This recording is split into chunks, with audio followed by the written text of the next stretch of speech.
like, hey, did you check out the record? A large number of people I was asking about it, like, oh yeah, I just downloaded it. It's great. And, I loved it. And it's like every time I heard that, my stomach would sink a bit and just damn, like, and all I could think about was how much money we put into the record.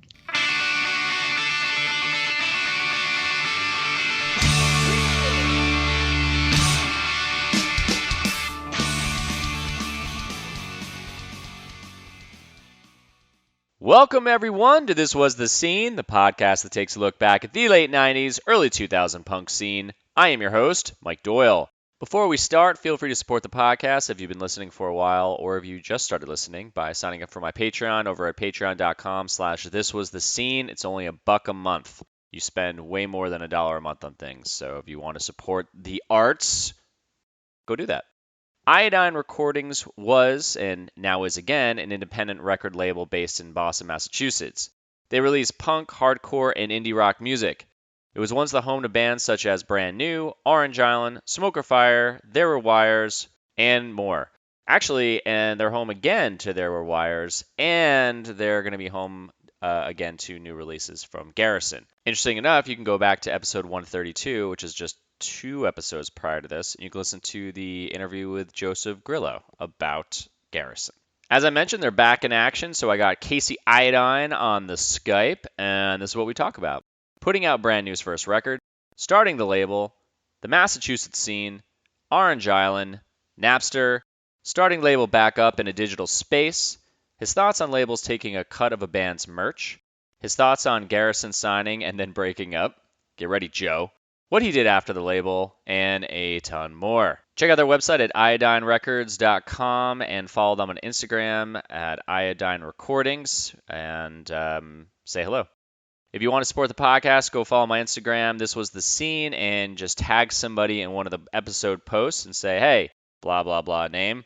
You'd love this episode. And so that's going to help me get some followers to this podcast. That would be great. One more way to support the podcast is I have an animation company called Drive 80. It's drive80.com if you want to go check out the explainer videos that we do. But the main thing I want to push right now is I'm doing these 5 or 10 pack Instagram gifts for realtors so they can brand their Instagram stories. You can go check that out if you'd like to. It's on the website. And big shout out to PJ DeSico from Armor for Sleep. He has a real estate company that's based in Maplewood, New Jersey called the DeSico Group. He just bought some for his company, and he's the fucking shit. So you should go be like him if you're a realtor and do this. Actually, if you have a B2C company, if you're like a taco shop or you sell comic books or something like that and you want to brand your stories, I do those as well. So just hit me up at mike@drive80.com. Cool. Feel free to subscribe, leave a review, and share this with anyone who loves some punk rock nostalgia. With that said, let's get started. The first label of a big band I usually know of, but I don't ever go back and research the label of who put them out a lot of the times. So kind of going on us just talking about, bringing up your first release or a release that you put out that was pretty big is that I didn't know you put out Brandy's first record. We don't have to really talk about the band and anything like that, but I'm interested that you got that first release. And I typically don't dive into an interview this fast and jump ahead so fast. I am going to go back and kind of talk about more of your origins. But that was, so I was fascinated to know that you had put out that first record. Yeah, it was one of those things that just kind of fell in my lap. Jesse was in the band Rookie Lot previous to Brand New. And, they had quite a following in the Long Island area. And a good friend of mine, Matt Wilding, he was in a band and he had played with Rookie Lot a bunch. And he had started a label and had talked to Brand New about doing their first record. And his label idea ended up following through and nothing ever came of it. But he hit me up and he's like, hey, you got to check out this band from Long Island. They're young, but they're super energetic. They're really hardworking. They were in this band Rookie Lot, which had a pretty big following. He's like, and I had, the opportunity to work with them, and I'd like to pass on that record to you. Wow. And so he sent me the demo, and It's funny because I really didn't like it. Like I thought it was like way too poppy for my taste. I actually don't like that record at all. I don't like that Yeah, it record. just felt like very, I don't want fans to get mad at me, but it felt very generic at the time. Very formulaic and very, upbeat and poppy. And at the time, Iodine was really trying to build this name of being kind of a unique label that put out a wide variety of things. And I never really wanted to be pigeonholed into one specific genre. So I was kind of hesitant to do it. But they came up to Boston and, I got to know them, and a band that was on Iodine, Orange Island, they got along with Brand New great, and Orange Island ended up taking Brand New under their wing. And so they started touring around together. At the time, Orange Island was headlining over Brand New. It was Orange Island in the end that convinced me to work with them. They said, hey, look, like these guys really have something special and really good songwriters and just really, really hard workers. I got back with them and we're like, all right, let's do this record. It was a one-off deal, and most of them were in high school at the time. It was a favor to them. I really wanted to help them out and kind of give them a leg up. And we did the record, and they moved on to Triple Crown. And never in my wildest dreams would I have guessed that they would have kind of grown to the powerhouse that they were. As the years went on, even though I didn't put out their later records, I was actually their tour manager for 2 to 3 years after that. It's wild that I'm talking to you, and I had spoken to Fred Feldman previously, episode 93. Oh yeah, And, obviously they went to there. On YouTube, do you utilize YouTube a lot? not really, no. Oh, really? I'm always on it. It's when I'm trying to end my day and just look at shit online that's meaningless, pointless. I always open up, obviously, Facebook just to see what's going on, and then kind of communicate for the podcast page and stuff, and then go on the Jersey Pop Punk page and see what's going on there. And then I always open up YouTube. I must have hit some video because all I'm getting slammed with recently are all these brand new videos of them playing concerts from the 90s and then up until 2017. It just keeps flooding my YouTube channel because as soon as you go to one thing, it's either a suggestion or they're just like, oh, you love this. Here's all of these videos. So they've been so top. They've just been so in front of my face recently. And Oh, that's funny. yeah, I loved pretty much fucking from Daisy. I mean, Devil and God, Daisy, and then the last one. I love those records. Granted, all the shit that's going on around it. I don't want to talk about that. I don't care to talk about that. I don't know anything about it. I mean, I know of it, but Yeah, one of the crazy things about Brand New was just how quickly they developed as artists. After Your Favorite Weapon came out, they took me on as a tour manager for a couple of years, and I remember just being in the van driving around the country, and Jesse was in the back seat with his acoustic guitar, and he was writing Deja Entendu. They really came into themselves and like just refined their sound more and more and more, and they really came on to something that I truly believe no one else had really done before. I think that their fan base is deserved just because they are something special that you don't see come up very often. I remember once years ago. I mean, obviously years ago when Say Anything started. The whole thing around Max BMS being crazy, and which turned out to be true because he was, he needs pills. I mean, the guy has chemical things that I've heard about. And I also interviewed someone who was roommates with him, and he was like, yeah, the dude was wild. I feel like kind of in the early 2000s, this whole that is drama, but I felt that it helped a band if there was a little bit of mystery and craziness around him. And the whole thing I thought with Brand New and Taking Back Sunday, that initial battle that they had where they wrote songs about each other, and that thing about John and Jesse, I thought that was it's almost it was or it seemed like it definitely wasn't planned from what I can tell, but that totally creating like some kind of myth around like what the fuck's going on with that. It makes people talk about the band more, and I think it works in their favor almost. Yeah, that's funny that you say that. And when the whole thing with Max Bemis started, my buddy Rob was telling me, he's like, I don't know if this shit's true, but goddamn, it should be. He's like, I think more bands should just start some bullshit, some light bullshit to bring light to them because if there is that weird drama or there is that mystery, it makes you pay attention to them a lot more. I was like, that's interesting because I wouldn't have that in me to do that because I just can't be that inauthentic. It's like if someone has the balls to do that, and I don't know. It's they just create like some bullshit story or even that obviously would probably someone would find out about that and would blow up in their face, but when it just accidentally happens, it's kind of I mean, people to this day they still talk about that whole like what was that fight? Like did they both were dating some girl and he stole this or Max is crazy or whatever other drama things were going on back then. Yeah, the funny thing is I've been asked about that story so many times over the years, and I never even talked to them about it, so I don't even know the background to the extent that I probably should. But it's interesting, and I feel like it just was like the feud of the time in a way. But yeah, that's Yeah, funny. I mean, people definitely remember that. So let's dive into the record or the record label. But you started off first as a distribution. Yeah, I mean the intent was to actually start off as a label. I was in a punk band in Boston in like 95, 96. You know, we were this crusty political punk band. And you were called. Oh, we were called Agent 84. Okay, just so people And I mean, know. we were terrible. I think we wanted to be like His Hero Is Gone or Drop Dead, but it was like really fast, thrashy stuff. And so we sent our demo out to, no joke, close to 100 labels, and everyone said no. Finally, I was like, well, screw it. I'm going to start my own label. Nice. That's where Iodine originated, and it started as a distribution to try to raise money to put out the band's record. Well, what does that mean? Like, what does that mean? How do you just start as a distribution and like how do you do that? You know, I at the time, you couldn't get punk records at any record store. I mean, we're talking mid 90s, and yeah, you could get the bigger titles if it was on Fat Record or Epitaph.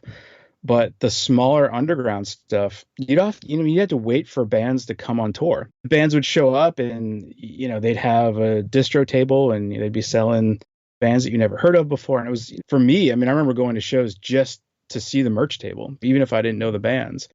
There was all these like associations, like, oh, if you know this band, they're from whatever state, and you might pick up a 7-inch or an LP for a band you never heard of. I started reaching out to different bands that were on tour or, small labels. I would buy the stuff wholesale. I mean, I was just scrounging up as much money as I could get. Then I started a mail order distro company. We were advertising in Maximum Rock and Roll and Punk Planet and Slug and Lettuce and Heart Attack.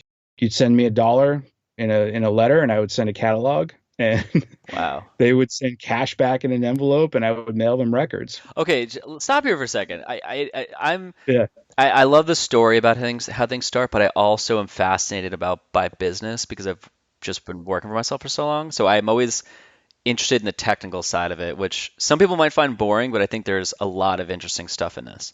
So basically, a distro is a center point to buy bulk of a band or multiple bands, and they have it as you're the center point with this many releases in your possession, right? Yep. Yep. And then you then have connections with record stores or just direct to consumer because your catalog to sell directly to them through communication. Yeah. So, I mean, when I did a distro, it was direct to consumer. It never really grew beyond that. We just had a catalog that we put out monthly, and it had a bunch of titles, and we'd do little write-ups. I mean, these were like photocopied catalogs. This is not anything fancy. We'd write up reviews of, different bands and different records. And I mean, you're about the same age as me. It was hard to find out about bands back then. You relied on zines, you relied on tours. If it was a band from outside your scene, it was almost impossible to find out about them unless they came to town. And I've talked about this a lot. Like, the industry changed so rapidly with the internet in the years to come. But I feel like Iodine was at that tail end of that really underground, like, hey, the zines and the catalogs were the only way to find out about new music. It brought in enough money that I started the idea of the label again. And the first release was a compilation, again, which, going back to the mid 90s, compilations were the way to find out about new music. And, I still have memories of, Fat Records comps, and Revelation had a few comps, and like you'd buy those at the stores. Like that's how you found out about bands, because you weren't going to hear them on the radio. And so the first release, I got really lucky. I went around to all these bands, around Boston, and said, hey, I'm going to start this label. I'm going to do a compilation to begin. Everybody was like super excited about it. Some of the bands on it were pretty big at the time and still are. Like we had Converge and Cave In. That generated a lot more interest from a lot of out of state bands. When it all came together, we pressed a couple of thousand. They sold out almost immediately, and it brought enough revenue in that I could go out and sign a few bands, and that's really where it started. Back then, the bands wanted to be on the comp just to get the exposure. No one wanted any sort of royalties or anything, and they knew that money was going to be used to kind of bankroll the start of the label. With each subsequent release, or we just had a little bit more and a little more success, and it started to grow from there. I love how the majority of labels I talked to just tripped over starting a label. It was, Yeah. I just wanted to put out, no one was putting out our records, so we did it ourselves, or I wanted to help my friends' bands out. It's always starts like, I don't know if I've had a conversation with someone said, yeah, I saw this and I knew my direction was 20 years from now to have this multi-million dollar company, like Epitaph, obviously. I mean, he's Yeah. still kind of Yeah. stumbled over that too, but everyone just starts that, and then all of a sudden they're like, well, shit, I guess, fuck, now I'm a label. And it's either a burden or it's the best thing. So which were those which category did you fall in for yourself? It was both. I mean, I loved every day that I ran the label, and it grew quickly. We really built a name for ourselves, but as it grew, the money side of it, the financial side, just like grew exponentially. Yeah, it's interesting because in the beginning you get involved with this type of business because you love music. For us, it was me and my business partner Ruben. We did it because we were just wanted to help bands and we wanted to get music out there that we liked. You'd be at shows, you'd be talking about bands, and then during the last days of Iodine, it was all about the financial side of things and about money, and it was just constant stress and trying to figure out how to pay for projects and get records out, to meet timelines and help bands on tour. And yeah, it turned into something that I never expected, which was really what led to the downfall in the end. 2006, I'm going to kind of jump forward for a second. Like 2006, you stop it, and then now you're revitalizing it literally as we speak, right? 2004 was when we finally closed our doors. Oh, Wikipedia's not really up to date, motherfuckers. Hmm. Oh wait, maybe it is. Maybe I just read it wrong. That's not a really long time. I mean, so you're playing in the band in '96, and then the distribution side starts in '96, and then when did it officially start? When did it officially become the label? 2000, where you're putting out. That's what it says. Ghost in the Great and the Gears. That's the compilation you were talking about. That's when you put it out. Yeah, it actually started in '98. Most of the bands that were on the comp were confirmed, and it was ready to go in '98. Problem was we sent it to press to some shady pressing plant that took our money and then disappeared, in the dark of night. And we never got the comps and we never got our money back. Wow. I don't remember what we paid for it. I went $3, $4, $5,000, and Oh my God. it took us another year and a half to come up with the money to go to a different pressing plant and repress them. And so it kind of started off on bad ground, but that's why it came out in 2000. And so a lot of the tracks on there, you look at the bands, they were a little bit dated at the time, but they were all unreleased. So it still had, a market when it finally hit the streets. Was there any benefit that you had from having a label?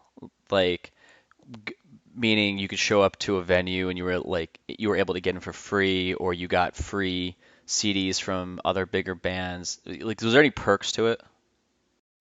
Yeah, I guess. I mean, I think I kind of had a name for myself. So, I mean, at least in the New England area, I don't think I ever paid for shows or anything like that, but it wasn't like something I sought out.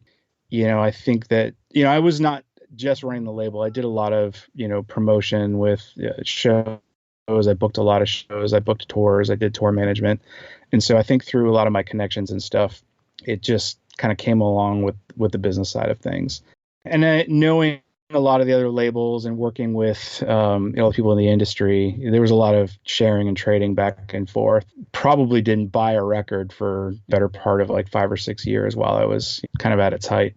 Sounds like everybody now with just Spotify. No one's buying shit. Yeah. Yeah. What were you involved in the WAG at all?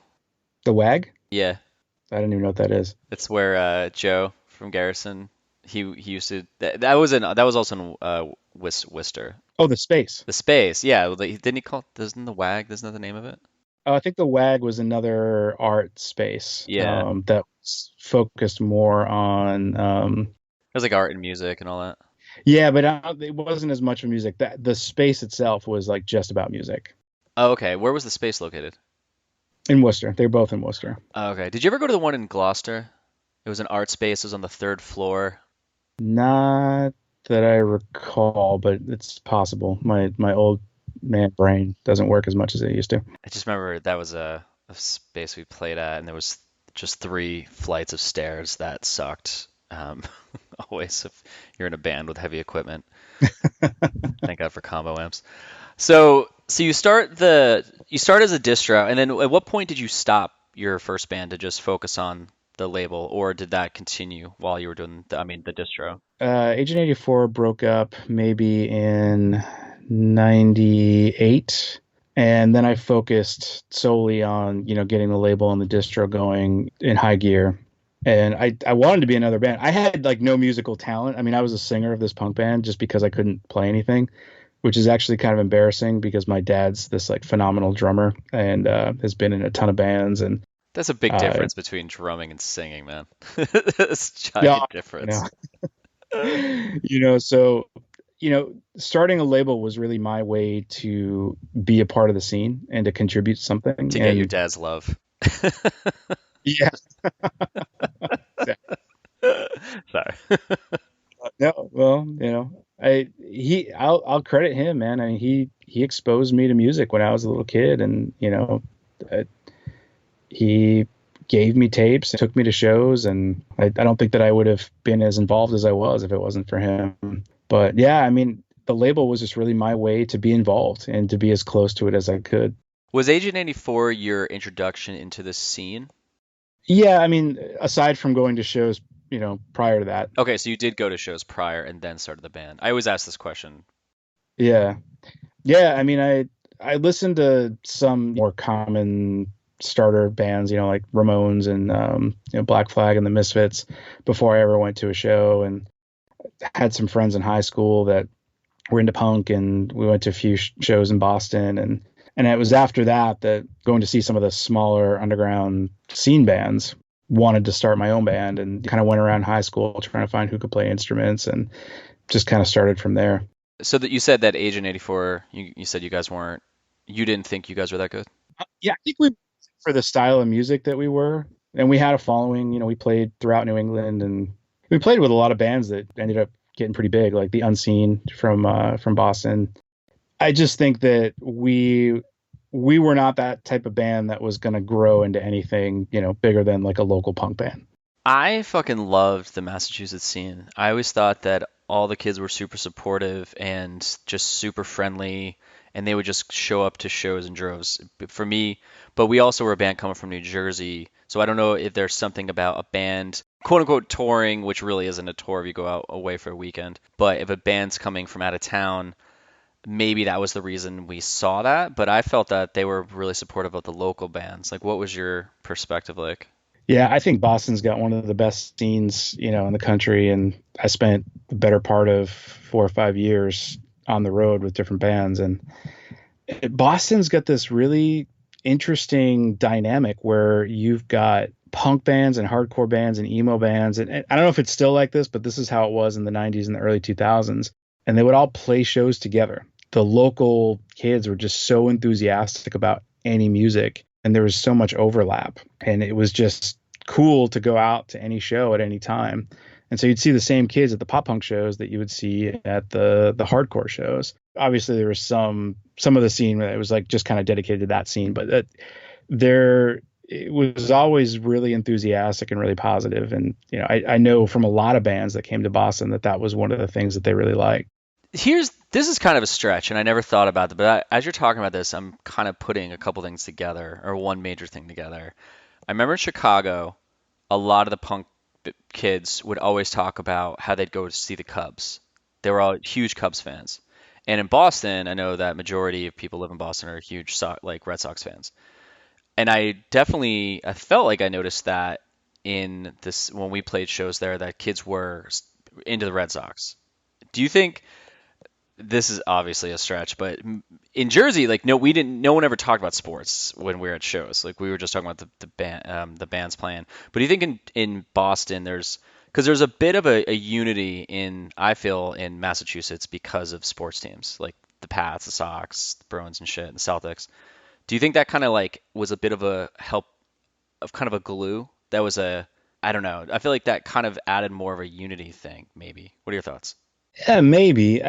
Growing up in Boston, I think the Sox are just it's a Boston thing. It's something that you're just completely, thrown at your whole life. And it's just kind of the way it is. I always used to joke that I'm not a baseball fan. I'm a Red Sox fan. And I think that it's just, I don't know, it's just that lifestyle of like the unity between the two.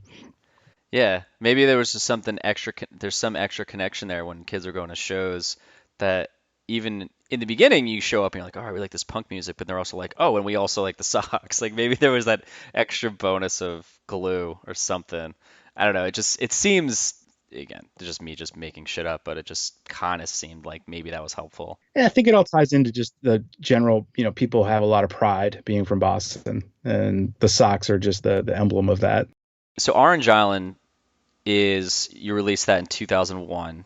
I'm going off of Wikipedia here, so if they could be complete bullshit, but was that your first band release, or did you actually? Because it says Agent 84 is a band of yours, but I don't see you guys in this list at all for release history.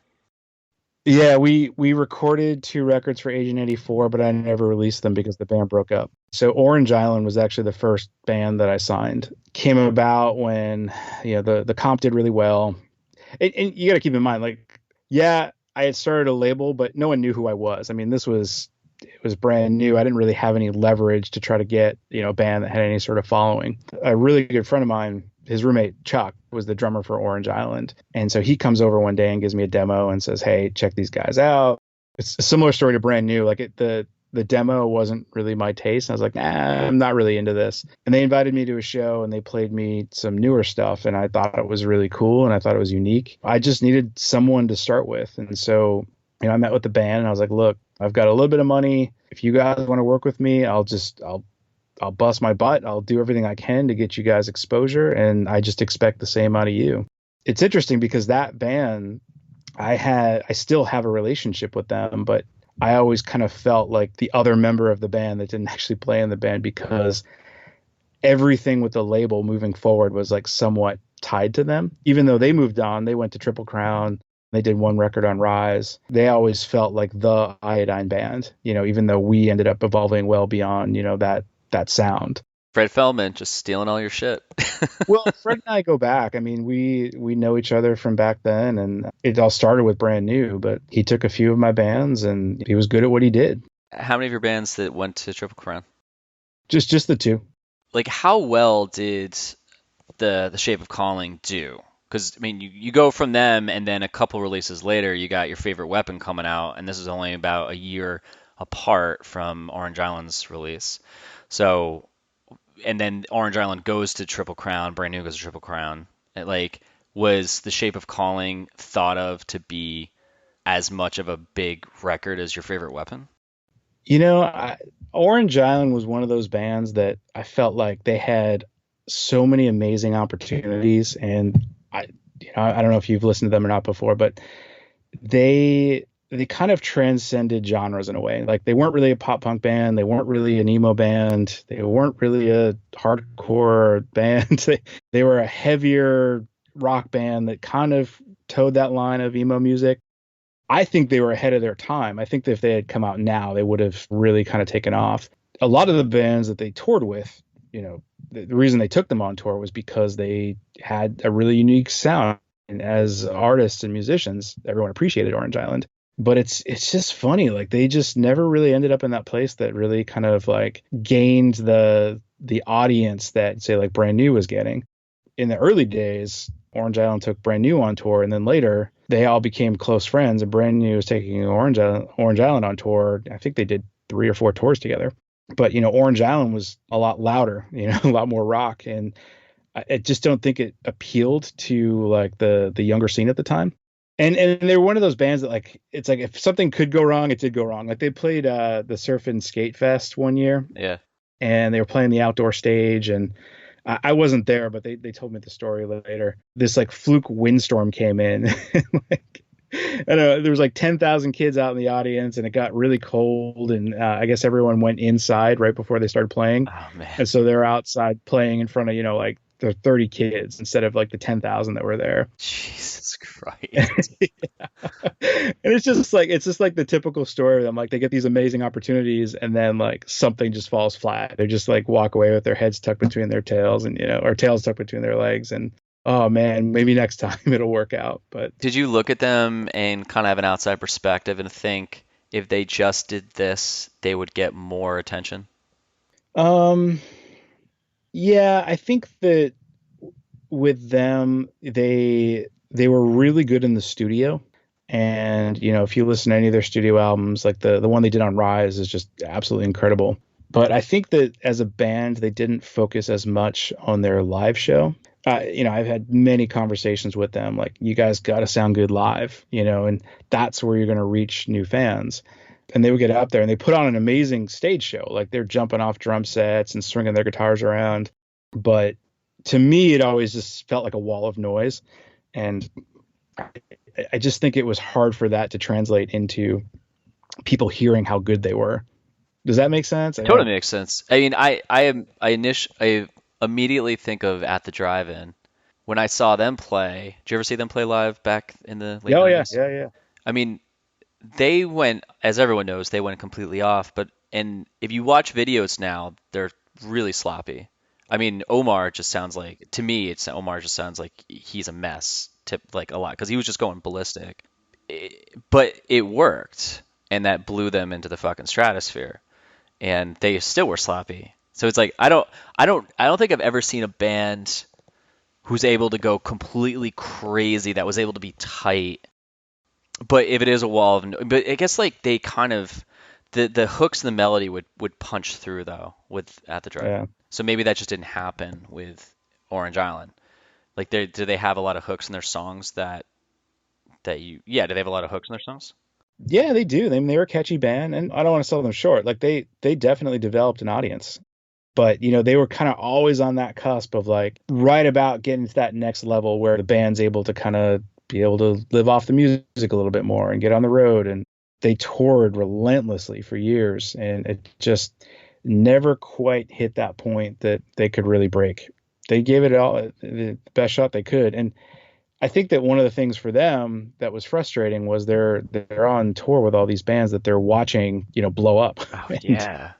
sometimes it's just the way things fall. Yeah. Like I think that they were worthy of it and they were good enough sound in my opinion. But there's that unspeakable thing with kids or anyone that buys music, and it's kind of just crap luck if a band breaks through the noise and they're like, yeah, this is the next thing, and it just kind of takes off like a virus after that. Yeah, they're always you can see that with so many bands or even if like I see it in the quote unquote entrepreneurial world where people are working for themselves and sometimes there's a great quote unquote product and it really kicks ass, but for some reason there's just this unspoken thing of why it just doesn't pop off.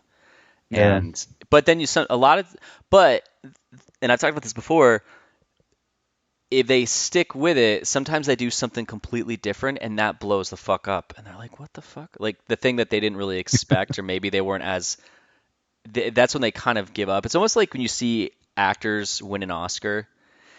I always feel it's at the point where they completely just give up. And they're like, you know what, dude, fuck this shit. I'm just going to just do whatever I want. And then they're like, no, they got an Oscar. Because you could see how they just don't care and they just become they become the character. But you can also see that they just stopped fucking caring. And I think that's, I don't know. It's like that band Fun. They start that and they're like, yeah, well, fuck this. We'll do this band. And they become playing stadiums. They're like, really? All our previous bands didn't do this shit. So, okay, I guess. I don't know. I've just seen that a couple times though. But I don't want to. Yeah. I'm not No. harping on Orange Island. I'm just for some reason, just because they were your first band, I wanted to talk about them a bit more. Was it hard to tell bands that you didn't want them on your label when they would approach you with their demo and they're like, hey, check this out, and then you would, and they follow up like, hey, what'd you think? You're going, God. Yeah, for sure. As the label grew, there was more and more interest for bands that wanted to be on Iodine. And I think we were a unique label in that we were not a punk label. We were not a hardcore label. Every record we did was a little bit different than the last one. And we had a fairly broad diversity of genres. And I think because of that, we were kind of considered cool in a way. We weren't a hardcore label. We were more of an indie label. And so, in the early days, I didn't really have that.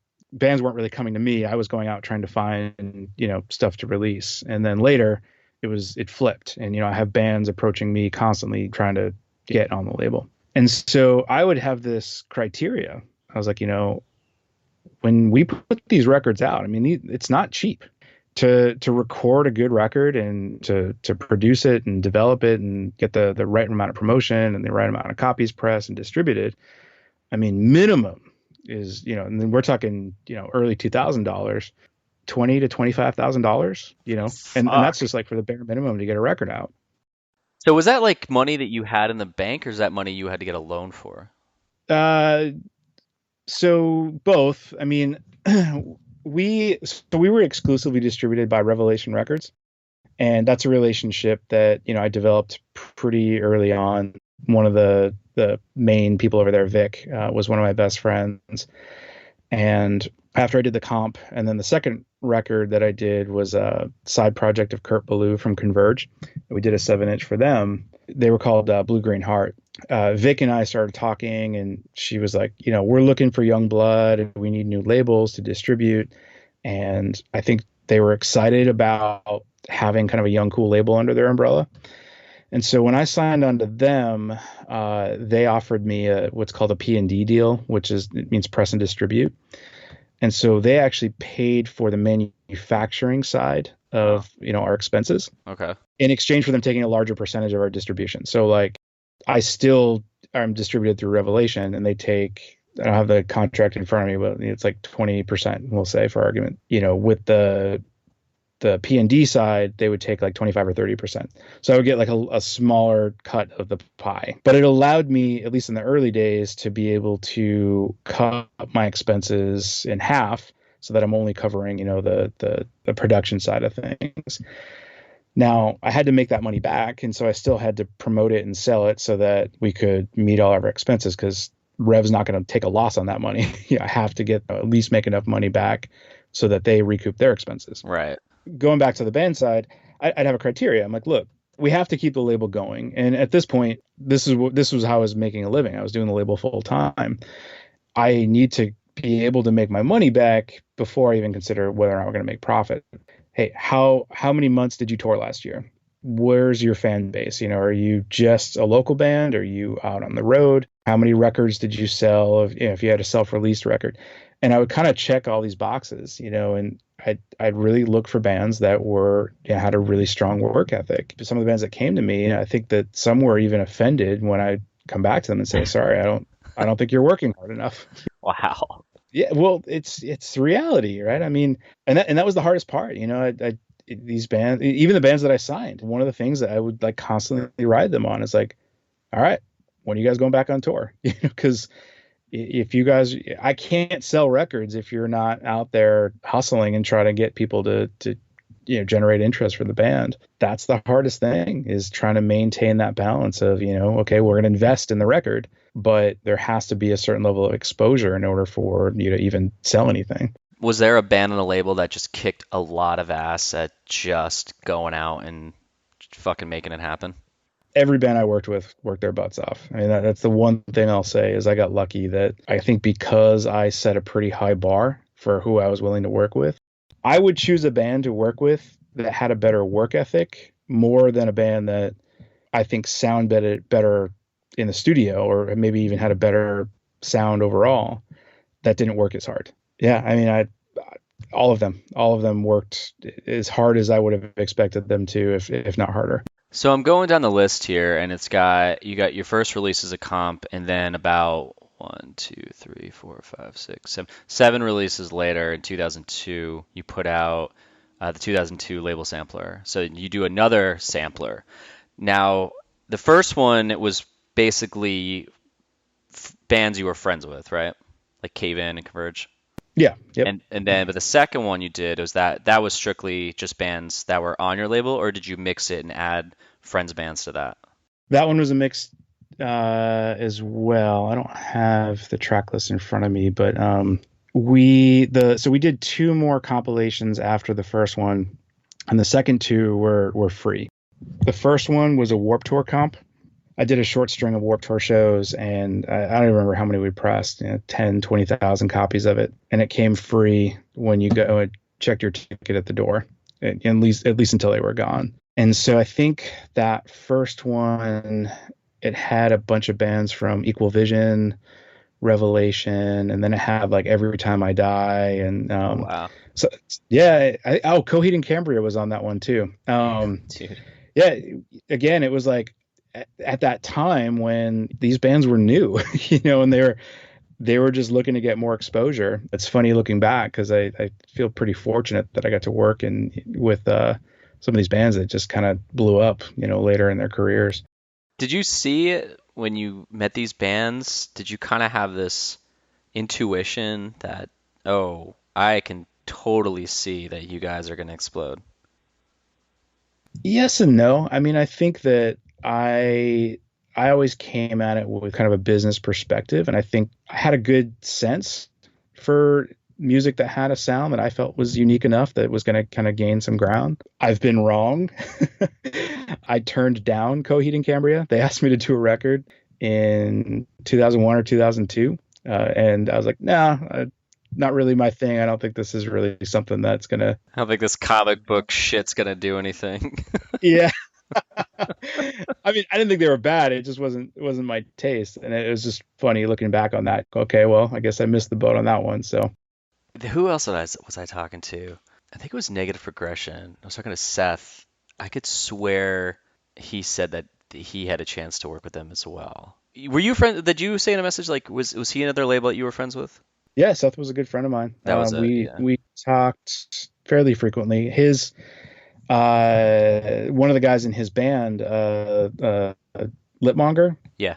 was my business partner. So Ruben was in Litmonger with Seth, and then Ruben went on and formed like a math rock, indie rock band in, I forget the year, but I was looking for someone to partner with to kind of help kind of bring our finances into check. Ruben had some money and he kind of bought into the label, and he took a 49% share, and I retained a 51% share, and he became my business partner from then forward. Iodine was always more of like the indie stuff with some hardcore feel, and then Negative Progression, was more in the kind of the pop punk realm. Yeah. How big did the label get as far as employees, or did you have full-time employees, or did you just kind of have interns, or did you have people that you freelance? Like, what did that look like? So at its height, it was me and Ruben, and then we had two full-time employees. One was a graphic designer and handled the website and the web store, and then the other was our like full-time PR publicity person. Beyond that, I think we had a part-time person that did our finances, and then a slew of interns, college interns that were in and out at different times. Even with that small staff, it was really hard to keep the things going. What do you mean? So, I mean, the industry was just changing. It's like so rapidly. I mean, towards the end, 2003 into 2004, like digital music was just taking off. Yeah. And it's interesting because all of our bands were like growing, at the time, and like, developing a more and more of a following. And, you'd go to their shows and they'd be sold out shows. Yet from the label side, we weren't bringing in any more income. Just the landscape in general was just changing, and we weren't changing with it. Napster and MP3s were just going off, and people are getting music for free all of a sudden. And we had thousands and thousands of CDs sitting on shelves because people weren't buying them. We're investing in the promotion and PR, and things just started to fall apart from there. And that wasn't the only reason we ended, but it was keeping things operating was getting really expensive. And, if you look back at that era, there were a ton of small to medium sized labels, some bigger than Iodine, some smaller. And they just all started going under all at the same time.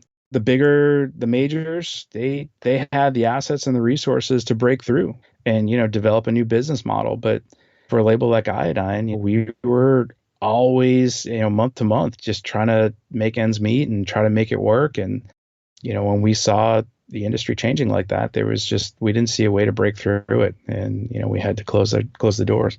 Was there a label that was a big label that you knew of that were just fucking dicks that you were excited to see them collapse?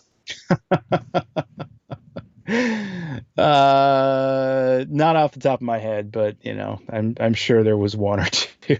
I just feel that I don't know anything about Victory personally. I don't know how well I mean, I think they might have done pretty well because they just bought every commercial on Fuse for quite a long time. I think they sustained, but I think that was one of those labels that was known in like kind of in through whispers almost, not whispers, but people were like, yeah, fuck that label. They don't treat their bands well, or like I feel like if that band that I don't even know how that label ended, but I feel that some people it didn't have really no one really had a good taste in their mouth from that label, from what I heard. I don't know if that was bands. Again, this is just me. I can safely say all this. I know you might want to be like, yeah, I might want to just not talk about that, but I could just see there'd be some labels out there that you had kind of bumped into where they were bigger and they collapsed. You're like, yeah, I'm kind of happy that happened. Yeah. I think that most of the labels that I did day-to-day work with, I have nothing but respect for them. And it's a tough business. It's a tough industry. And there was a lot of other labels that supported me to help me kind of grow to what I was. When I got into this, I had no idea what I was doing.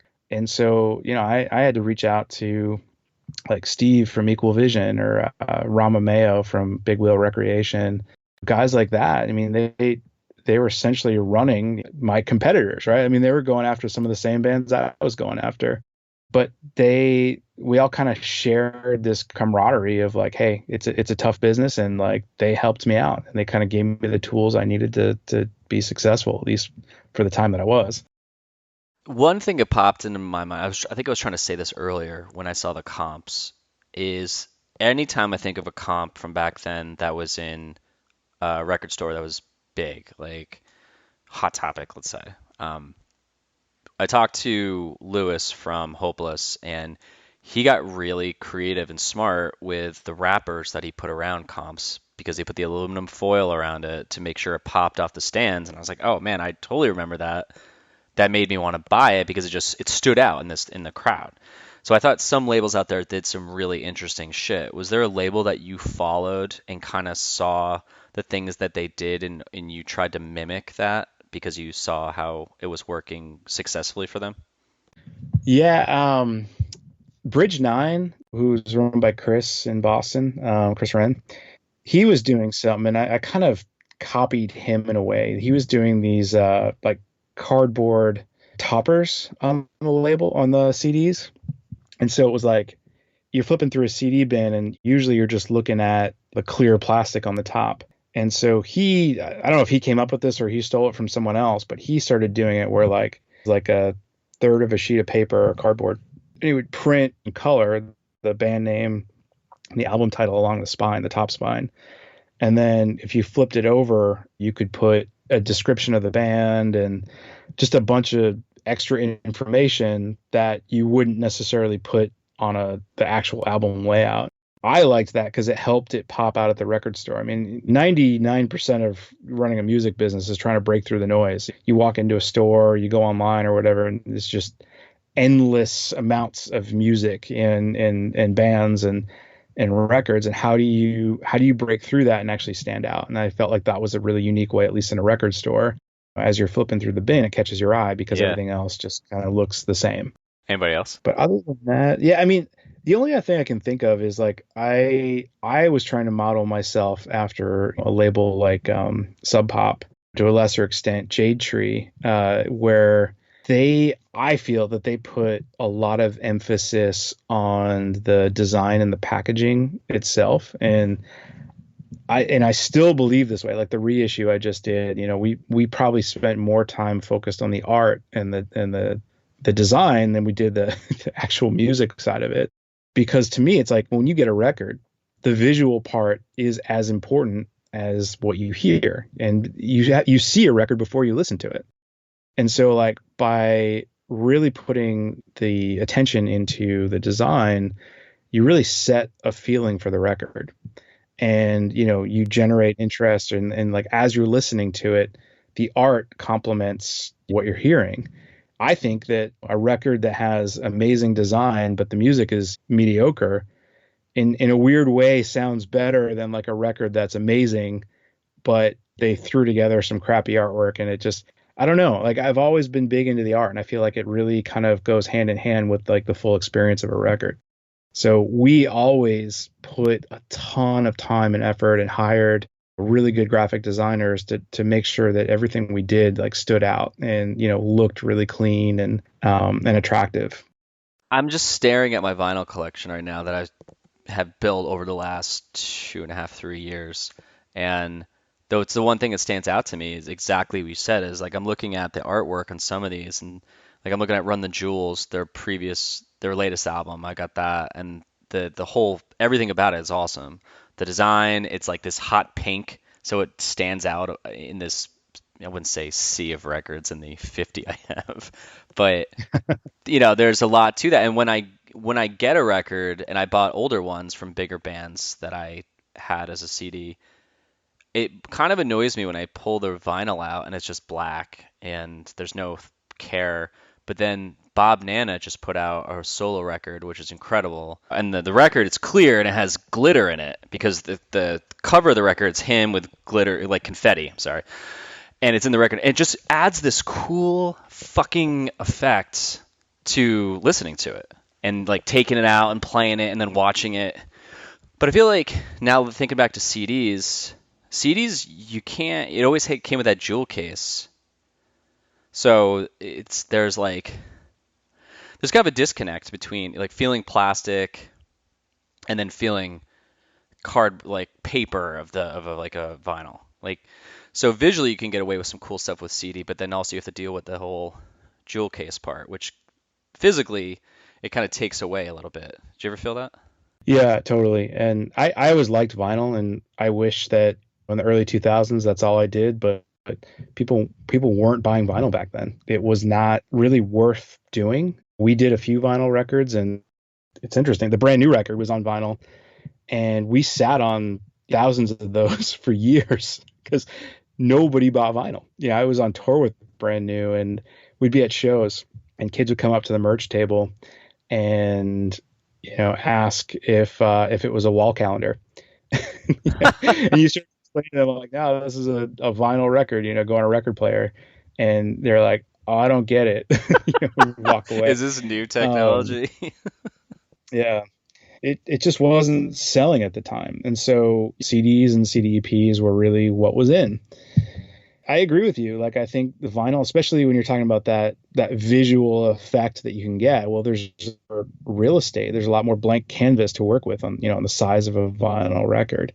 You can kind of immerse yourself into it a little bit more. And so, yeah, the CDs are definitely a little bit more challenging, but I still think that effect was there, at least more so than digital music, where you like completely cut out that visual component altogether.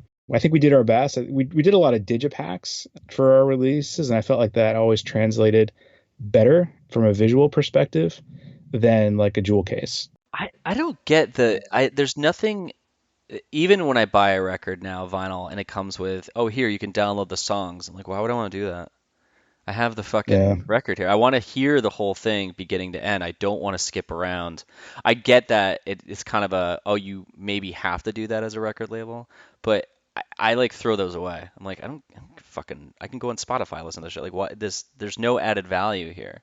When I saw those Yeah. digipacks back in the day, or even when I bought records in the like around 2010, where I was buying a lot of them on iTunes, I wouldn't look at the artwork. It's like it's on a screen. It's kind of like, have you ever heard about the whole NFTs thing that's happening these days? Yeah. Yeah. Yep. I mean, people were buying a JPEG for millions of dollars or a GIF. Yeah. And it's just, I mean, I definitely want to try to sign up for that because I have this comic that I do and see if I could sell anything. It's like, sure, if that's the thing that makes me fucking millions, then I'll totally fucking do it. I just, anything digitally, I just don't, there's such a giant disconnect. Yeah, and I think part of that might just be our generation. We grew up with physical media, and that's True. that's what we're attracted to. There's a whole new generation that didn't really have that, and it's hard, especially with the label coming back now. I mean, I've had to kind of really rework thinking about what the business model is going to look like. Yeah. And I'm not looking to make money. Like, this is more of a passion project for me completely. But even still, I've got to make back the $10,000 to $20,000 I put into a record. So I have to think about, okay, well, how do you make it so that it's appealing to not only the previous generation like us or the current generation of people that are going to listen to this? It's hard to find that balance between the two extremes. I think the one missed opportunity, I know you said before you don't watch YouTube. YouTube is such a great opportunity for bands because, and a label, because the more, if you have 1,000 subscribers, you can start making money off of ads. And if you have your bands sending videos of them playing on their couch or playing, just playing something, right? And even if it's one song, that's one video. If that one video gets a ton of views, you literally make money off of that.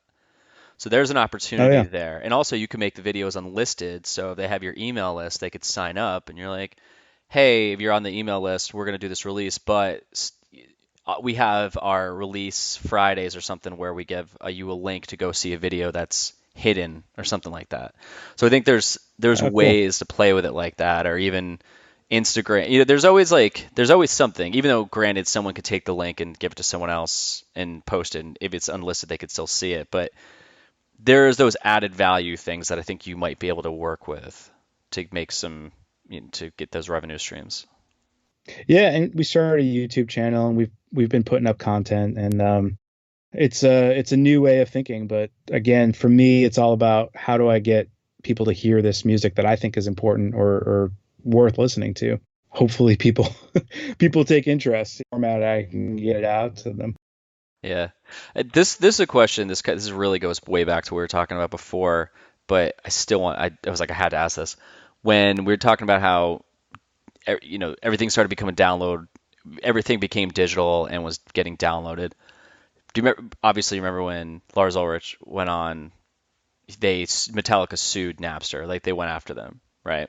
Yeah, yeah, So when it felt like the world for me, everyone was just shitting on him, like Lars Ulrich or Rick or Rich, whatever. They were just shitting on him, like you millionaire fucking piece of shit.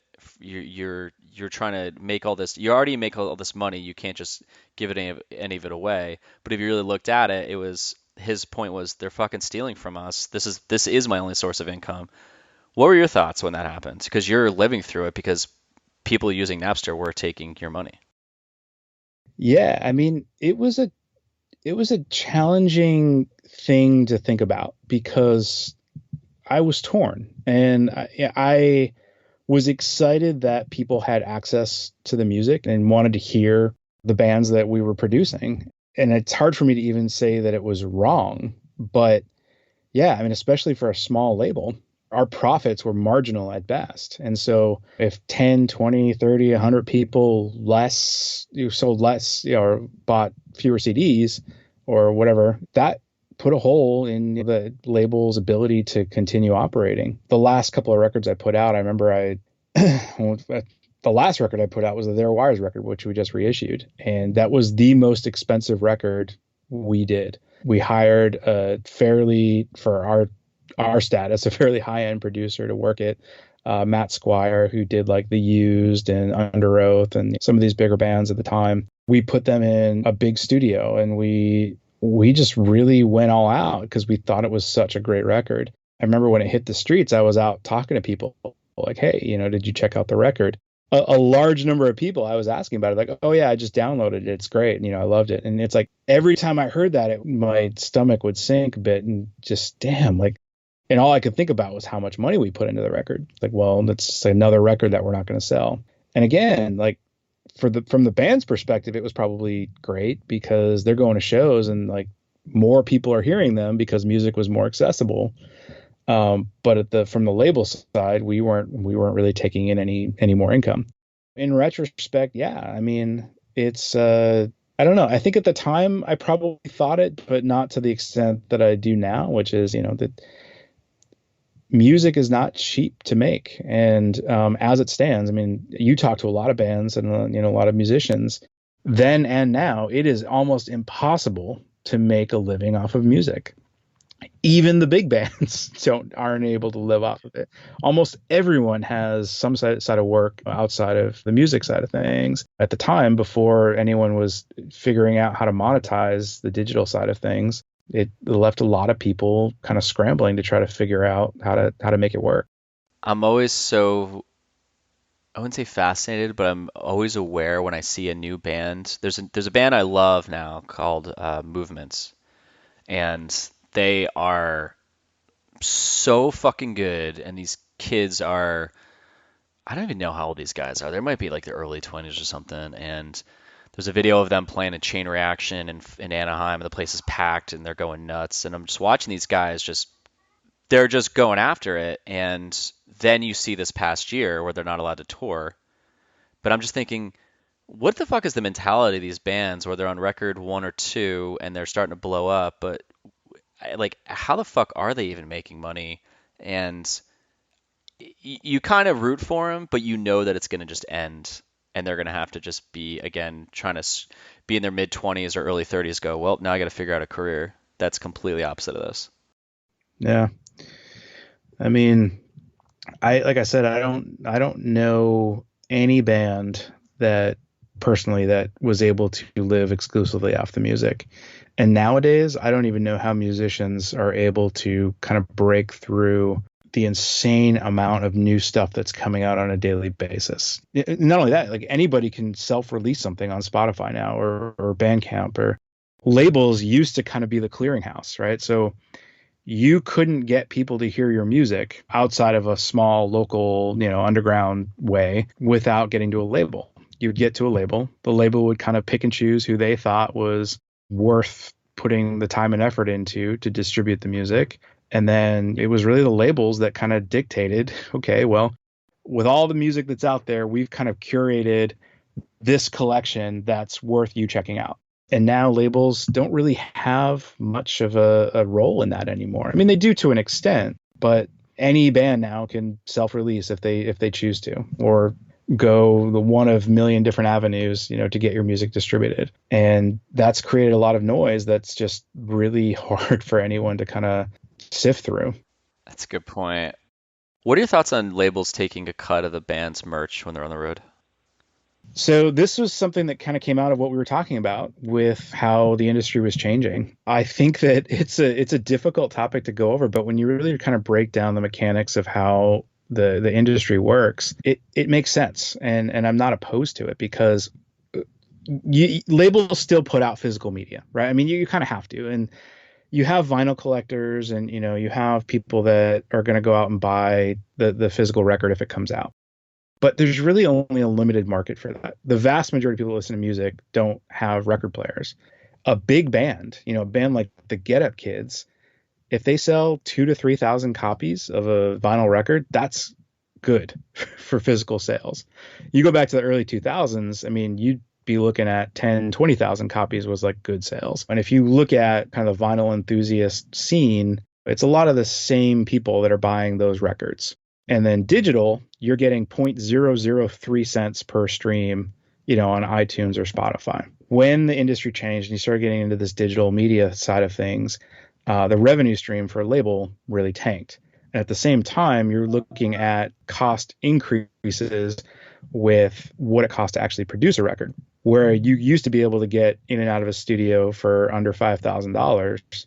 It's hard to do that nowadays under $10, $20, $30,000. I mean, that's just the studio side of things. Wait, why though? I don't get that. I mean, they have way more technology now. Yeah, I mean, yeah, people can produce their own stuff, but if you're trying to really produce a really good record and you're on a label, bands, they're going to want to work with producers. And, a good producer, I'm just talking the technical side. Like, the development side from a production standpoint, it's expensive. I'm working with some bands now, and the sticker price it's a huge hurdle to get through.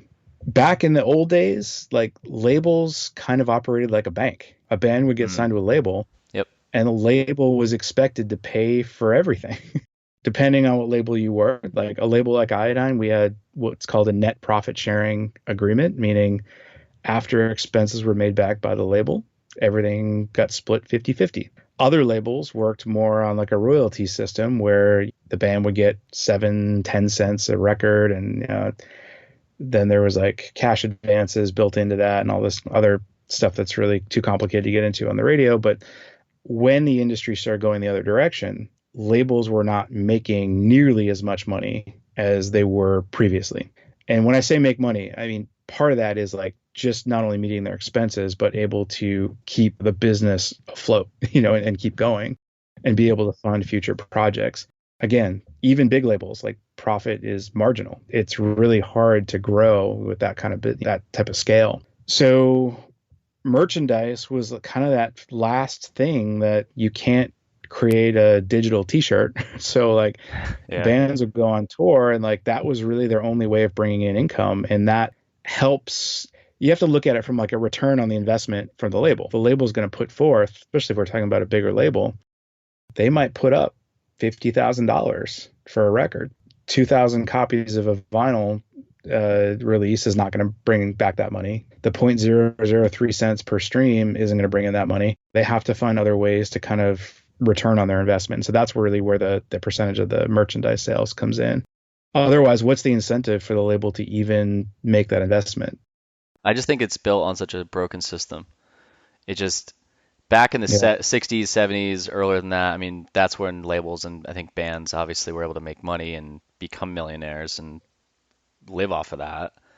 But it's just, I just thank God that bands love to do it just to do it. And also thank Yeah. God for labels like yourself that are basically just fucking burning money as a hobby to do this shit. It's crazy. I I mean, mean, but it's like, I mean, this is a small comparison, but this podcast, I spend a shit ton of time on it, and it's not a lucrative venture. If I was smart with it, I could probably find ways and use Patreon to make things that where people can, if they sign up for monthly things, I could be like, all right, you get this, and that makes it more of a, oh, there's a value to this.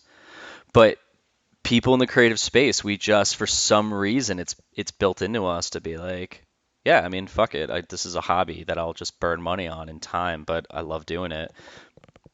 Thank God for that, because then it'd be like no fucking music out there. 'Cause it's like if you really open the book up to a brand new band and said, "This is what your future looks like in this." I mean, I think even then they'd still say, "Nah, fuck that. We know what we're doing. We're gonna be that one band." You're like, this is why we have music. yep. Yep. Exactly. This is it.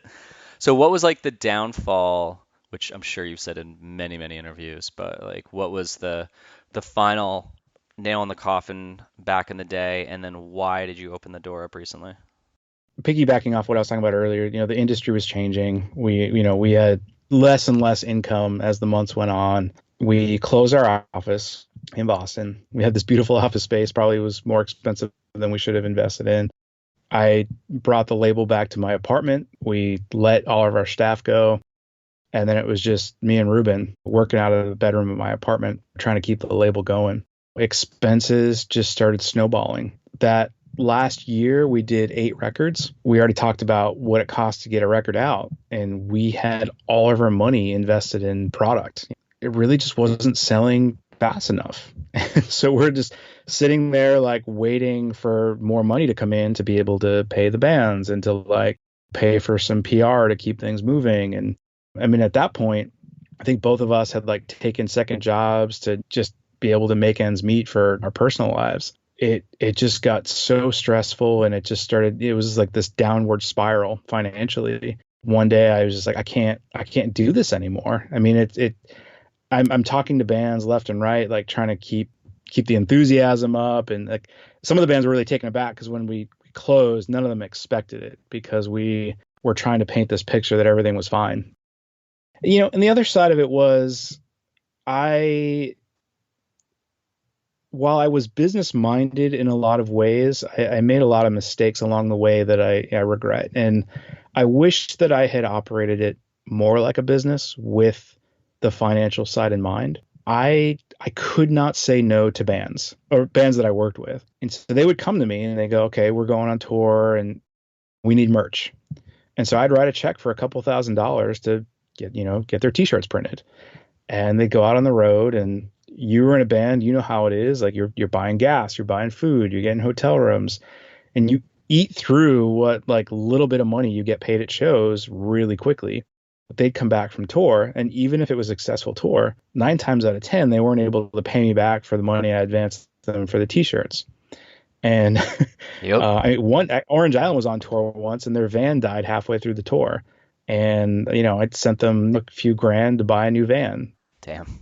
They'd come back and, hey, we'll get you next time. We'll pay you back eventually. We're good for it. I invested a lot of money that just really never came back. And it's fine. Like I don't have any bad feelings about it, but we had this model of like, hey, we're here for the bands, and we're going to do everything we can to make you guys successful. It kind of led to the downfall just because no matter how many records we sold, we were like very rarely able to really kind of get out of that hole that we dug for ourselves. So what's opening the door back up now? I never liked the way things ended. Some of the bands that had just signed to Iodine, like Smoke or Fire, who later went on to Fat Records, they came on to Iodine and they were on tour with Avail, and we closed the label, and they were like, what the fuck? Like, we just put our record out. Same with Their Wires. Like, we just dumped all this money on this record. And I think like the week after the record came out, the label went under. In time, everyone kind of understood like why I ended things the way I did. It seemed like the only logical way to do it, but it never sat right with me. Like for the last 17, 18 years, not a week has gone by that I didn't think about how much I hated the way things ended. I let a lot of people down. I really had this feeling that the label was important, and we did some really great music that really deserved to be heard. And I was just always looking for something to come up to do something else. And a few years ago, a few other labels had reached out to me and asked me if I'd be interested in licensing some of the records that I produced for them to reissue on their labels. At first, I was like, yeah, that sounds cool. And then it kind of spiraled into this, well, if it's going to come out, I have to do it. So, yeah, always been a little bit of a control freak. And I really wanted to be involved in it. And so I started reaching out to the bands, and There Were Wires was the first one that they had called me and said, hey, this other label's interested in reissuing our last record, Somnambulist. And I was like, cool, I'm into it, but let's do it as a split. I want to be involved. Let's make it happen.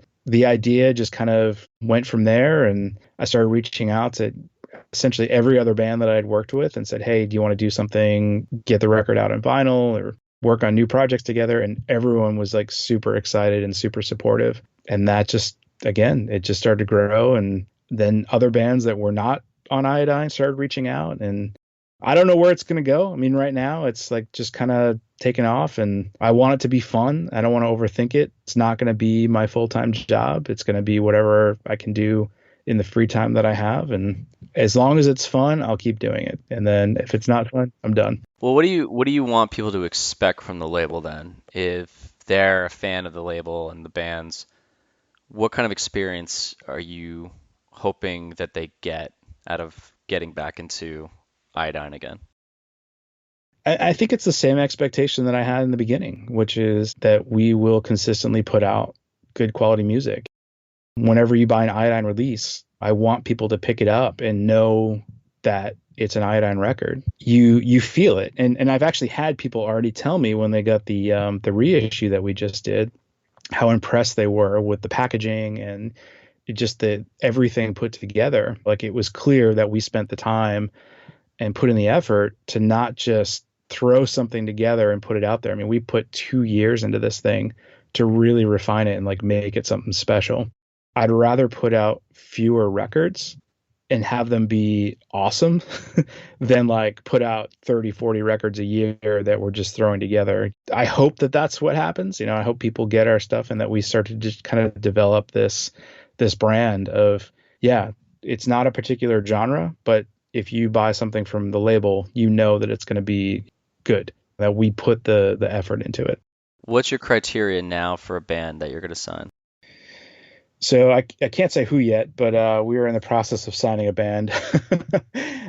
Originally, when I started this whole experiment of getting back into it, I swore up and down I was only going to do reissues. And two active bands reached out to me and said, "Hey, we really want to work with you." And the first one I had a long-term relationship with, and I was all about it. There was no question there. And the other one, it took some coaxing. It's the same criteria as before. I really expect bands to treat their music kind of like a business, and that it's not just about getting the music recorded and released. There's an expectation. You've got to get out there and work hard. And now, especially when I'm talking to these bands, I'm like, look, I don't have like a huge business account that I can just write checks from. Like, I'm paying for this out of my personal savings. I expect everyone to work hard. We'll be a team, we're going to work together. Me agreeing to do this, essentially the goal is to be able to make the investment back, and hopefully we have a lot of fun while we're doing it. I almost feel like there's a whole new list of things you should kind of, or maybe expect. It's kind of as I was talking before about YouTube, right? I would almost want to see that a band is going to be super involved on, let's say, Instagram, and Yeah. super involved on YouTube, and constantly opening the doors for people to learn about the band. Or there's a band I've talked about many times, they're called Basement. I haven't seen anything really posted by them in a while, but before that, they were on fire with just super funny guys. They'd always have behind the scenes stuff. They're just using their phones to make videos. They'd post on YouTube all the time. They post on Instagram all the time, and it really made you love the band so much more because you got to see what they were like. Because their music kicked ass, but then you got to see their personalities, and they're like, these guys are so hilarious that I like them even more. And I almost think that it should be, you got to work your asses off, but it's also, again, you have to be super engaged in your social media, because that is going to bring up so many more things, like so much more exposure to your band. Yeah, totally. And it's something that I'm still trying to sort out and like learn about.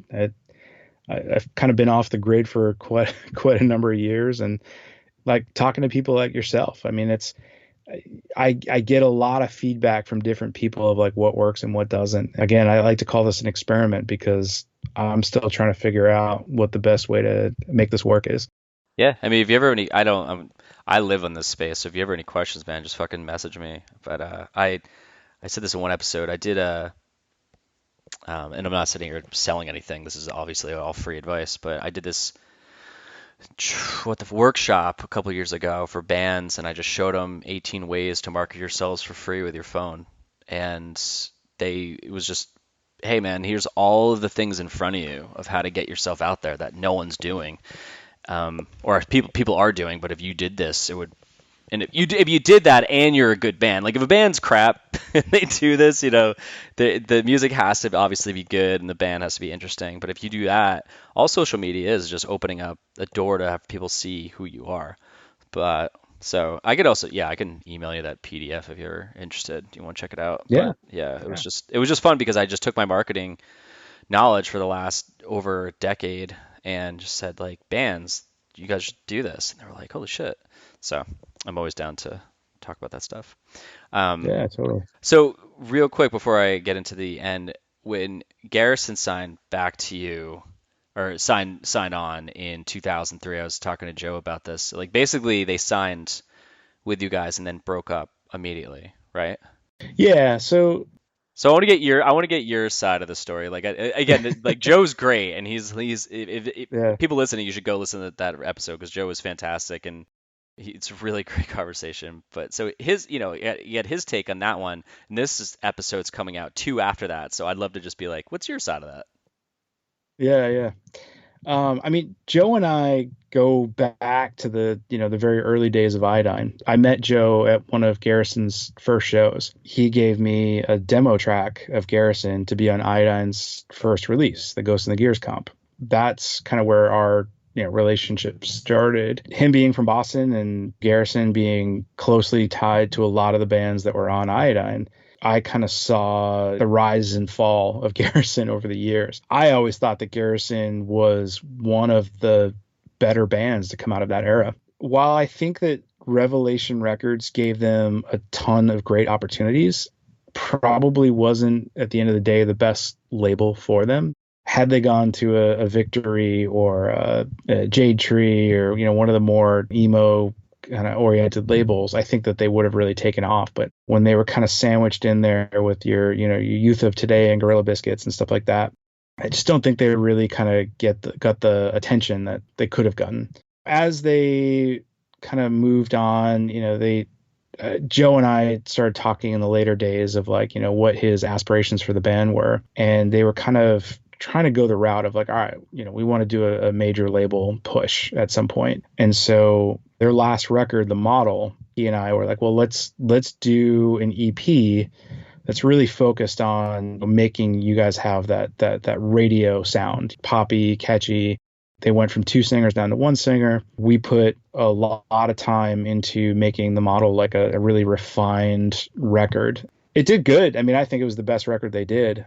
But I think that the band just was at that point of disillusionment of, after being at it for, it's 7-8 years and just not really catching the break that they were hoping for. They just decided to call it quits. But I still stay proud of that record. And, Joe let out on the last episode that we're going to be doing some retrospective reissues with them. And, we're super excited to do that. Even though they never broke like they wanted to, there's still some dedicated fans. I think people will be excited about what we have coming for them. Well, cool, man. Is there anything you want to talk about that I didn't get to? Like something that you want to talk about in other interviews that you've done recently? You're like, I would love to mention this. Probably the most interesting thing is what I did after the label. Yeah, so when the label ended, I was had a lot of stress, anxiety, and I was kind of facing a lot of depression. And the only thing that really helped at the time was getting out into nature. And when the label ended, I had to get away. And I had this weird time where I was kind of having this identity crisis because my whole life was tied around the scene in some way, shape, or form. I mean, all my friends were in the scene. My entire business was related to music, and I was Casey Iodine. My personal identity was tied to the label.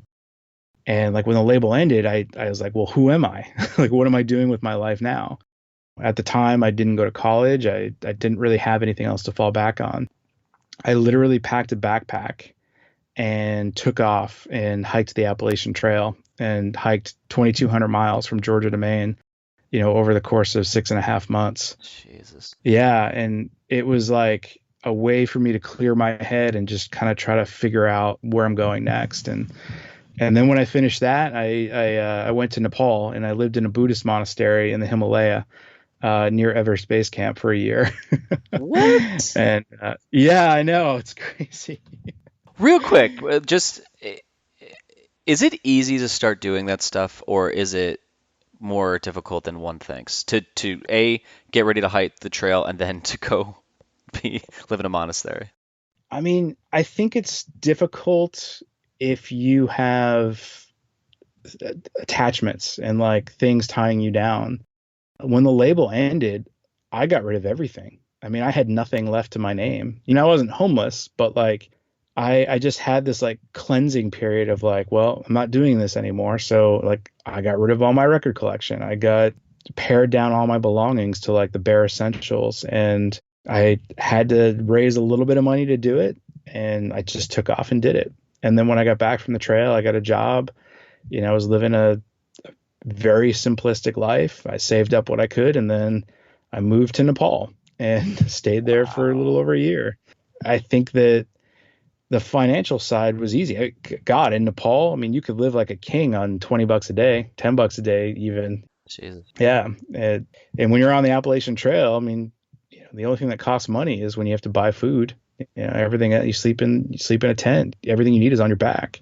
It was a really kind of defining part of my life that kind of dictated everything that I did after that. But the label kind of like chewed me up and spit me out in a way that like I was like, I need to just take a step back and really figure out like what I'm doing with my life. And it was a really incredible experience. And even though like I never liked the way the label ended, I have no regrets because the stuff that I learned after the label, and really that's really kind of where I figured out who I was, what I was doing in my life. That must have been pretty gnarly. My cousins, they've done just 3 weeks, and they said that the Appalachian Trail, and they said that once you get back, there's certain parts that cut back into civilization or like the road or something.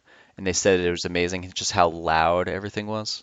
Yeah, and there's elements of the trail that like it's not all alone in the wilderness. There's a lot of social elements to it. There's other people hiking. There's sections of the trail that go through the center of towns, and you get to see small town America, Appalachia. It really opened my eyes to a lot of different things, and it was just a really incredible learning experience. And before that, I was a Boston kid. I grew up in a city. Yeah, I traveled around with bands and stuff, but that was very limited exposure to the world. And this was like my time to kind of take it all in. Did you have any freak out moments when you were on the trail in the beginning where you were like, I can't fucking do this? Oh, every day, man. Towards the end, I thought every day I wanted to quit. I mean, there was always some discomfort or challenge, and you just kind of keep slogging forth and you keep finding new reasons to stay out there. And kind of going back to what I was saying earlier, the social element was really the thing that kept me going. Looking back on the scene, that was something that I took away, was like that sense of community. And I found that when I was on the trail as well. Everyone's out there for their own reasons. Every year you have a few hundred people that try to do this, and you kind of all stick together and support each other along the way, and getting yourself to the end. So I was talking to Seth from Negative Progressions, which I mentioned earlier, and I said to him, I was like, dude, you should start a fucking podcast and just talk to your bands on your label. I mean, it was like it's just another way to just bring more people into the label. And as I'm hearing you talk about this, I feel like anyone who does the Appalachian Trail that just definitely does the whole thing, there's such a story there that I want to listen to. Yeah. I don't know. I just thought of you because you're thinking of ideas to monetize, make it more lucrative. Granted, a podcast is very, very, very long game, but if it's utilizing that to sell records for bands or bring on artists and have them break down a record in multiple episodes, kind of like what Brendan Kelly's been doing with Road to the Skeleton Coast, might be something to do. And then you could talk about the Appalachian Trail in like some episodes. I don't know. Yeah, That that's just a great fascinates idea. me. Yeah, Yeah. that would be. I mean, granted, like I know with your job, you're probably busy as hell, but that's just shit. Like, have you listened to? I talk about this a lot, but Road to the Skeleton Coast, Brendan Kelly. I have not, no. It's so good. He just breaks down. He has a co-host, and he's hilarious, and Brendan's hilarious, and he breaks down all of the bands he's done and their records. And it's so fucking fascinating because it's so niche. And if you're a Slapstick fan, Broadway's fan, Lawrence Arms fan, Falcon, all of his bands, you get to really see that. And I'm just wondering why labels aren't doing that. Just focus on themselves. It'd be so cool to just get those behind the scenes, even though they're like small increments. But that plus your Appalachian Trail story, like that'd be so fascinating to learn about that because I think everyone a lot of times I sold my stuff a couple of years ago and traveled the country in a car. It was not as cool as the Appalachian Trail, but I know what it's like to get rid of everything and just try to separate yourself from things that completely have fallen apart. It's definitely very cathartic. Yeah. And fascinating. Yeah, for sure. But cool, man. All right. Well, 2 questions and we'll wrap it up. A, which you've already done a lot, but what would you like to plug? I want people to check out the label. Go over to iodinerecords.com, not iodinerecordings.com. Someone in China decided to buy that and put some spam up there for you to download.